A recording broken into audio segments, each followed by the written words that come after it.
За тэгэд энэ ерөөсөө маш энгийн 1999 онд хийгдсэн Даннинг-Крюгер гээд хоёр эрдэмтэн одоо нийлээд хоёр өөр хүнтэй энэ хүүхдүүд дээр ийм судалгаа авсан байгаа байхгүй юу? Дунд сургуулийн сурагчдаас IQ тест аваад за тэгээд та нар өөрсдийгөө хэр сайн оноо авсан байна гэдгийг хариугаа харахаас өмнө өөрийгөө эхлээд үнэлээрэй гэдэг хэвгүй юу? Тэгсэн чинь топ 5% буюу одоо хамгийн сайн хийсэн хүүхдүүд нь өөрсдийгөө дундаж хийсэн бахаа гэж бодсон гинэ. Харин хамгийн муу буюу доотлын 5% нь хүүхдүүд болохоор би зүгээр л окей байсан би би зүгээр дундаж байсан бахаа.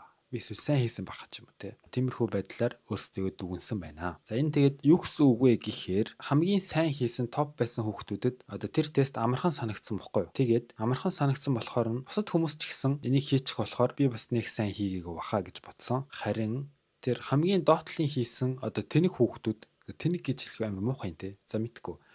Тэгэд ямар ч тач бага оноо авсан хүүхдүүд болохоор өөрсдийгөө энийг одоо юу гэх юм ойлгохгүй байгаа гэдгийг ойлгохгүй байхгүй юу? Окей. Тэр нь өөрөө өөрийгөө дүгнэх чадваргүй гэсэн үг. Тийм болохоор одоо юу гэх юм арай илүү өөртөө ихтэй байдаг.